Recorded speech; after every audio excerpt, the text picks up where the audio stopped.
परिचय।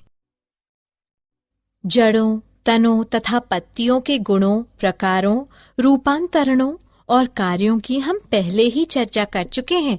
अब हम पुष्प क्रम के विषय में पढ़ेंगे।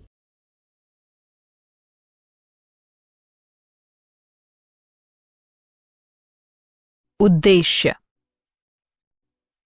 इस पाठ के अंत में आप निम्न करने में सक्षम हो जाएंगे: पुष्प क्रम को परिभाषित करना, पुष्प क्रम के प्रकारों का पता लगाना, असीमाक्षी पुष्प क्रम का अध्ययन करना, ससीमाक्षी पुष्प क्रम का अध्ययन करना, ससीमाक्षी पुष्प क्रम के प्रकारों को समझना, एकाकी ससीमाक्ष का अध्ययन करना, एकल शाखित ससीमाक्ष को समझना,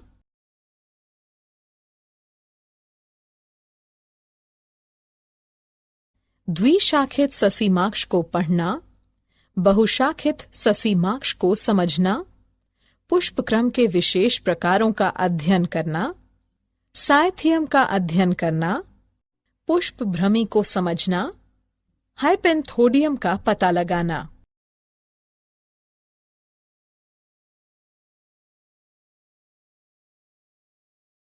पुष्प क्रम। पौधे के शिखर पर विशेषीकृत शाखा पर पुष्पों का क्रम व्यवस्था जो कि पुष्पों को धारण करता है, पुष्प क्रम कहलाता है। पुष्प क्रम के अक्ष को पुष्पवृंत यानी डंठल कहते हैं। कभी कभी पुष्प अकेले बनते पैदा होते हैं। पुष्पों का ऐसा क्रम एकाकी कहलाता है। जब पुष्प शाखा के सिरे या मुख्य तने पर बनते हैं यानी पैदा होते हैं, तो उन्हें एकाकी अंतस्थ कहते हैं। उदाहरण गूलर यानी पॉपी। जब पुष्प पर्णपत्ती के कक्ष पर बनते या पैदा होते हैं, तो उन्हें एकाकी कक्षीय कहते हैं। उदाहरण पिटूनिया, हिबिस्कस रोजा, सिनेंसिस।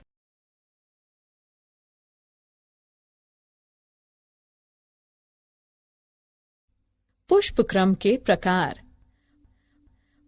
पुष्प क्रम मुख्यतः 3 प्रकार के होते हैं: असीमाक्षी पुष्प क्रम, ससीमाक्षी पुष्प क्रम, विशेष यानी विशिष्ट प्रकार के पुष्प क्रम।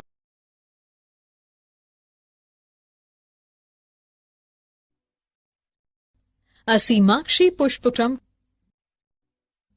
असीमाक्षी पुष्पक्रम के मुख्य अक्ष में लगातार वृद्धि की क्षमता होती है तथा यह पुष्प में जाकर समाप्त नहीं होता है। मुख्य अक्ष पर पुष्प अग्राभिसारी अनुक्रम को दर्शाते हैं। पुराने पुष्प आधार की ओर और नए पुष्प शीर्ष की ओर लगे रहते हैं। कभी कभी मुख्य अक्ष छोटा रह जाता है तथा पुष्प गुच्छे समूह बनाते हैं। इस प्रकार की स्थितियों में पुष्प केंद्राभिसारी यानी अभिकेंद्र अनुक्रम को दर्शाते हैं। यहाँ पुराने पुष्प पार्श्व की ओर तथा नए पुष्प केंद्र की ओर लगे रहते हैं।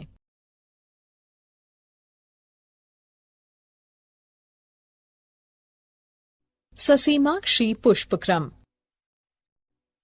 ससीमाक्षी पुष्पक्रम में मुख्य अक्ष पुष्प में जाकर समाप्त हो जाता है तथा पुष्प वृंत यानी डंठल की वृद्धि रुक जाती है। पुष्प तलाभिसारी अनुक्रम को दर्शाते हैं। पुराने पुष्प शीर्ष पर जबकि नए पुष्प आधार की ओर लगे रहते हैं।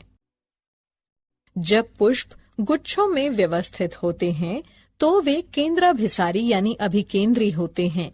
इसमें पुराने पुष्प केंद्र की ओर तथा नए पुष्प पार्श्व की ओर लगे रहते हैं। ससीमाक्षी पुष्पक्रम अनेक प्रकार का होता है: एकाकी ससीमाक्ष, एकल शाखित ससीमाक्ष, द्विशाखित ससीमाक्ष, बहुशाखित ससीमाक्ष।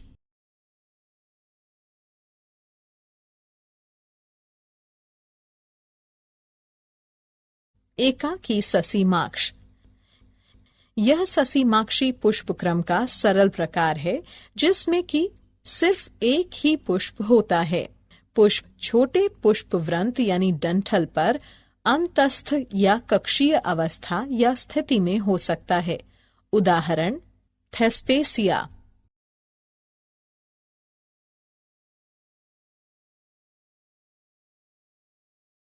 एकल शाखित ससीमाक्ष। इस प्रकार के पुष्प क्रम में पुष्पवृंत पुष्प में जाकर समाप्त हो जाता है। समान रूप से पुष्पवृंत यानी डंठल की एक शाखा निम्न स्तर पर विकसित होती है तथा पुष्प में जाकर समाप्त हो जाती है। यदि शाखाएं एक तरफ ही उत्पन्न होती हैं, तो इस तरह के पुष्प क्रम को एकल शाखित घुमावदार ससीमाक्ष कहते हैं। उदाहरण हेमेलिया ड्रोसेरा। यदि शाखाएं एकांतरित टेढ़े मेढ़े ढंग में उत्पन्न होती हैं, तो इस तरह के पुष्प क्रम को एकल शाखित यानी कुटिल या कुंडलित ससीमाक्ष कहते हैं। उदाहरण हेलियोट्रोपियम।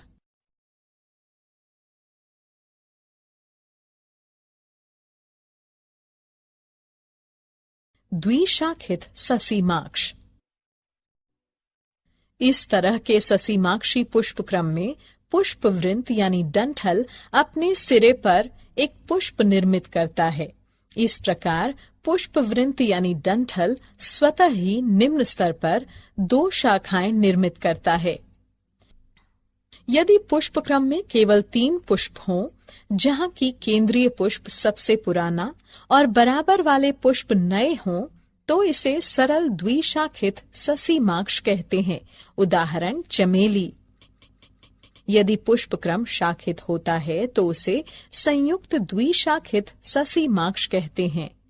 उदाहरण क्लेरोडेंड्रॉन और रिटिया।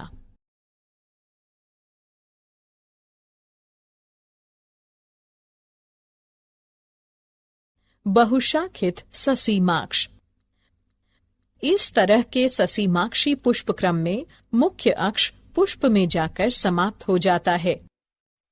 समान रूप से पुष्पवृंत डंठल कई शाखाएं उत्पन्न करता है और प्रत्येक शाखा पुष्प में जाकर समाप्त हो जाती है। पुष्प अपकेंद्री यानी मध्यपग क्रम को दर्शाते हैं। उदाहरण हिमेलिया।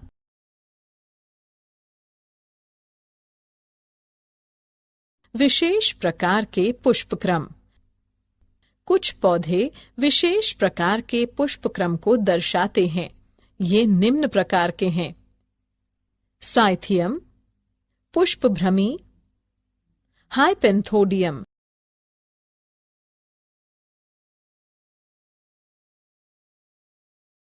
साइथियम। इसमें पुष्पक्रम बहुत कम या छोटा होता है। यह एक कप के आकार का पात्र धानी है जो कि 5 सहपत्रों के संलयन से बना होता है। साधारणतः इस कप की सतह पर एक पीले रंग की मरकंद स्रवित करने वाली ग्रंथि उपस्थित होती है। इस कप के केंद्र से एक एकल मादा पुष्प निकलता है। यह बहुत ही छोटा होता है और एक लंबे तंतु पर उगता है। नर पुष्प बहुत छोटे होते हैं और कुटिल या कुंडलित ढंग से प्रत्येक सहपत्र के कक्ष से इनका निर्माण होता है। उदाहरण यूफोर्बिया पुल्केरिमा।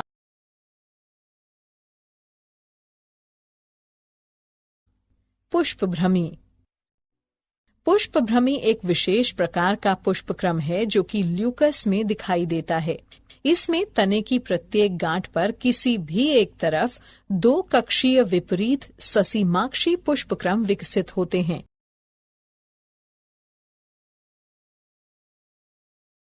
हाइपेंथोडियम। इस तरह के पुष्पक्रम में पात्र यानी धानी एक गुहा युक्त गोलाकार हो जाता है। यह एक छोटे से छिद्र के साथ बाहर की तरफ खुलता है। पात्र यानी धानी की आंतरिक सतह से अनेक छोटे अवृंत पुष्पों का निर्माण होता है। ये पुष्प 3 प्रकार के होते हैं: नर पुष्प, मादा पुष्प और अनुपजाऊ यानी बांझ मादा पुष्प चंद्रकांति। उदाहरण गूलर यानी फाइकस।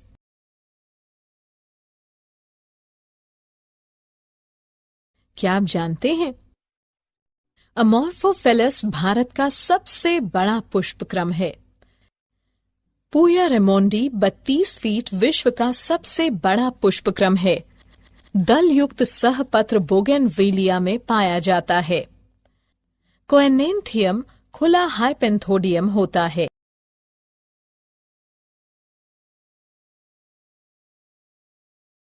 सारांश। आइए हमने जो कुछ सीखा है उसे संक्षेप में दोहराएं। पुष्प विभिन्न प्रकार के पुष्पक्रमों में व्यवस्थित होते हैं।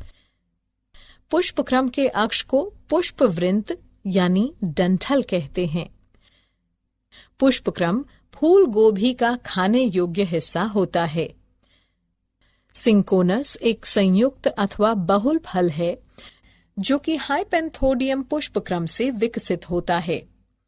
अनानास तथा जिमीकंद ऑटोकॉर्पस में सहपत्र तथा परिदल पुंज खाने में प्रयुक्त किए जाते हैं। ऑसिमम यानी तुलसी में पुष्पभ्रमी प्रकार का पुष्पक्रम पाया जाता है। समानांतर विन्यास तथा ससीमाक्ष अथवा पुष्पक्षत्र युक्त अरीय पत्तियों का साधारण गुच्छा लिलिएसी कुल के लक्षण हैं। ग्रामिनी कुल में कनिष्का यानी स्पाइकिका पुष्पक्रम होता है।